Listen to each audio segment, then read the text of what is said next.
जय हिंद। देखिए आज हम लोग क्लास 10th का चैप्टर है बहुपद ना पॉलिनोमियल्स, उसको आज हम लोग पढ़ेंगे।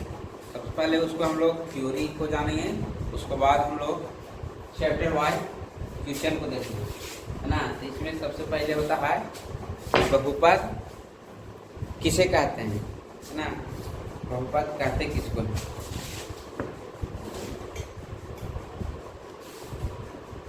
देखिए बहुपद किसको कहते हैं, है ना।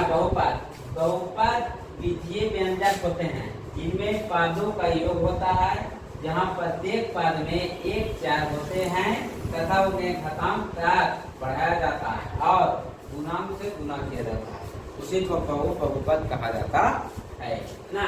इस प्रकार से अगला देखिए कि बहुपद हो गया। बहुपद कितने प्रकार के होते हैं? बहुपद कितने प्रकार के होते हैं? तो देखिए बहुपद निम्नलिखित प्रकार के होते हैं। पहला होता है शून्य बहुपद, दूसरा है पदी बहुपद, और तीसरा द्विपदी बहुपद, और तीसरा त्रिपदी बहुपद, और चौथा होता है अचर बहुपद, है ना। तो देखिए हम इसको पारंपरिक देखेंगे। शून्य बहुपद किसको कहते हैं, एकपदी बहुपद किसको कहते हैं, द्विपदी किसको कहते हैं, और बहुपदी या अचर बहुपद किसको कहते हैं, ना। तो शून्य बहुपद किसे कहते हैं? जिस बहुपद के सभी गुणांक शून्य होते हैं उसे शून्य बहुपद कहते हैं। यानी कि जिस भी बहुपद के सभी गुणांक क्या होते हैं, शून्य होना चाहिए, जीरो होना चाहिए, उसको हम लोग शून्य बहुपद कहते हैं, ठीक है। उसके बाद होता है एकपदी बहुपद।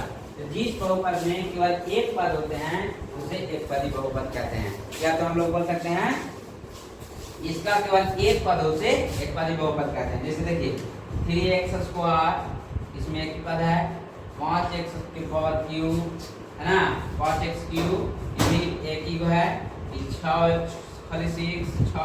ये भी एक ही है, 9x 5x4 इत्यादि। इस प्रकार से और हो सकता है। द्विपदी बहुपद किसे कहते हैं? तो द्विपदी बहुपद वह बहुपद जिसमें दो पद होते हैं उसे द्विपदी का बहुपद कहते हैं। यानी कि जिसमें कितने पद होने चाहिए? दो पद हो। जिसका कितना पद हो? दो पद हो। जैसे में 2x² - x, देखिए 4x² - 9, 6x - 5 इत्यादि। इस प्रकार से और हो सकता है ना। फिर है त्रिपदी बहुपद, वह बहुपद जिसमें केवल तीन पद होते हैं उसे त्रिपदी बहुपद कहते हैं, है ना। इसमें दो पद था, इसमें तीन पद है। देखिए 3x² - 2x + 1 कितना है, 6x² - 3x + 5 तो कैसा हो सकता है ना। एकपदी, द्विपदी, त्रिपदी और शून्य बहुपद हम लोग देख लिए। अब अगला है अचर बहुपद। इतना आप लोग लिखिए, उसके बाद आप बोर्ड पर हम लिखते हैं, ठीक है। देखिए अगला है अचर बहुपद, वह बहुपद जिसमें केवल एक ही पद हो ना, जो किसी वास्तविक संख्या के बराबर होता है, उसको हम लोग अचर बहुपद कहते हैं। जैसे में 2 हो जाएगा -3 - 5 6√6 8 9 इत्यादि, है ना। अब देखिए बाबू क्वेश्चन कैसे पूछता है। जैसे क्वेश्चन दे देगा कि 4x² + 5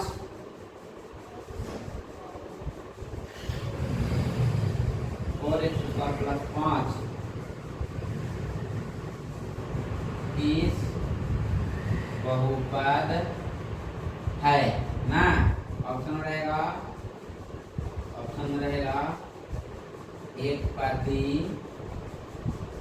दूसरा में रहेगा द्विपदी, तीसरा में रहेगा त्रिपदी, चौथा में रहेगा शून्य, है ना।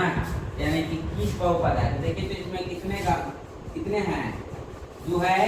देखिए 1 2 तो क्या हो जाएगा? द्विपदी बहुपद। जिसमें केवल एक पद हो उसको एकपदी कहते हैं, जिसमें पद 2 हो उसको द्विपदी कहते हैं, जिसमें 3 पद हो उसको त्रिपदी बहुपद कहते हैं। अभी तुरंत हम लोग देखें, इसमें देखिए तो 2 पद लग रहा है, क्या त्रिकोण बहुपद हो जाएगा, द्विपदी बहुपद हो जाएगा। अब रहेगा 3x² + 5x + 4 त्रिकोण बहुपद हो जाएगा, त्रिपदी बहुपद हो जाएगा। त्रिपदी बहुपद है ना, त्रिपदी बहुपद हो जाएगा। इस प्रकार रहेगा कि 2x² कौन बहुपद है? एकपदी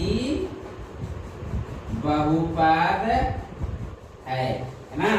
ये एक पदी बहुपद हो गया, ये आपको द्विपदी हो गया, ये त्रिपदी हो गया। अब बहुपद एक होता है बहुपदी बहुपद, है ना।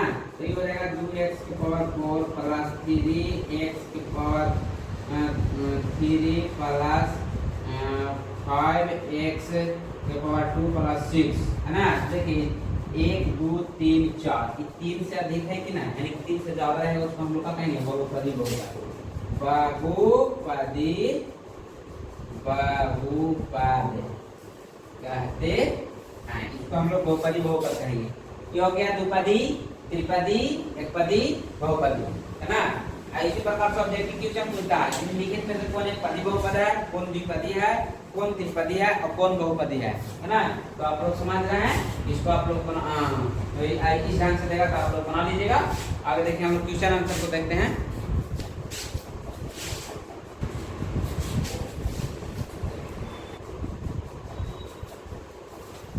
देखिए अब इसके बाद हम लोग फार्मूला बदलते हैं ना, उसके बाद हम लोग